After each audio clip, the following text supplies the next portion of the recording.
ಕಳೆದ 500 ದಿನಗಳಿಂದ ಬಿಡದಿ ಟೌನ್ಶಿಪ್ನ ವಿರೋಧವಾಗಿ ಅಲ್ಲಿಯ ಕೃಷಿಕರು ಹೋರಾಟವನ್ನೇನು ಮಾಡ್ತಾ ಇದ್ದಾರೆ.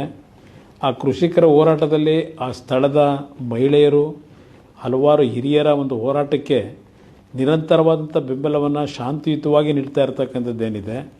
ಇವತ್ತು ಏಕಾಏಕಿ ಸರ್ಕಾರದ ಅಧಿಕಾರಿಗಳು ಅಲ್ಲಿ ಸರ್ವೆ ಮಾಡಲಿಕ್ಕೆ ಬಂದಾಗ ಅಹಿತಕರ ಘಟನೆಗಳು ಏನು ನಡೆದಿರ್ತಕ್ಕಂಥದ್ದಕ್ಕೆ ಇವತ್ತು ಸರ್ಕಾರದ ಚಿಂತಾವಣೆಯೇ ಏನಿದೆ. ನಮ್ಮ ರೈತ ಬಂಧುಗಳಿಗೆ, ನನ್ನ ತಾಯಂದರಿಗೆ, ರೈತ ಜೀವನವನ್ನು ನಿರ್ವಹಿಸ್ತಕ್ಕಂಥ ತಾಯಂದರಿಗೆ ಮನವಿ ಮಾಡ್ತಕ್ಕಂಥದ್ದು, ಯಾವುದೇ ಕಾರಣಕ್ಕೂ ಯಾವುದೇ ಕೆಟ್ಟ ಘಟನೆಗಳಿಗೆ ಅವಕಾಶ ಕೊಡದೆ ಇವತ್ತು ಶಾಂತಿಯುತವಂತ ನಿಮ್ಮ ಹೋರಾಟ ಏನಿದೆ ಅದನ್ನು ಮುಂದುವರಿಸಿ ಕಾನೂನಿನ ವ್ಯಾಪ್ತಿಯಲ್ಲಿ ನಿಮ್ಮ ಪರವಾದ ನ್ಯಾಯವನ್ನು ತರ್ತಕ್ಕಂಥದ್ದಕ್ಕೆ ಹೋರಾಟ ಮಾಡಲಿಕ್ಕೆ ಈಗಾಗಲೇ ಹಲವಾರು ಜನ ತಯಾರಿರ್ತಕ್ಕಂಥದ್ದೇನಿದೆ.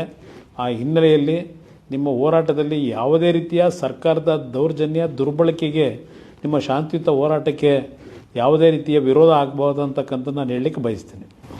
ನಾನು ಈ ಸಂದರ್ಭದಲ್ಲಿ ಪೊಲೀಸ್ ಇಲಾಖೆಯ ಅಧಿಕಾರಿಗಳಿಗೆ ಒಂದು ಎಚ್ಚರಿಕೆಯನ್ನು ಕೊಡ್ತಾ ಇದ್ದೇನೆ. ತಾವು ಶಾಂತಿಯುತವಾಗಿ ಹೋರಾಟ ಮಾಡ್ತಾ ಇರತಕ್ಕಂಥ ಒಂದು ರೈತರ ಹೋರಾಟಕ್ಕೆ ಇವತ್ತು ಸರ್ಕಾರ ಅವರ ವಿರುದ್ಧ ದೌರ್ಜನ್ಯವನ್ನು ಎಸಗತಕ್ಕಂಥದ್ದು, ತಮ್ಮಗಳನ್ನು ದುರುಪಯೋಗಪಡಿಸ್ಕೊಳ್ತಕ್ಕಂಥದ್ದೇನಿದೆ, ಇದಕ್ಕೆ ಯಾವುದೇ ಕಾರಣಕ್ಕೂ ತಾವು ಸರ್ಕಾರದ ಸೂಚನೆಗಳೇನಿದೆ ಹೆದರಿ ರೈತ ವಿರೋಧಿ ನೀತಿಗಳನ್ನು ಮಾಡಿದರೆ ಆ ಒಂದು ಈ ಸರ್ಕಾರದ ಕೆಟ್ಟ ನಡವಳಿಕೆಯ ಪಾಲು ನಿಮಗೂ ಇವತ್ತು ಹಂಚ್ಕೊಳ್ತಕ್ಕಂಥ ದಿನಗಳು ಬರುತ್ತೆ.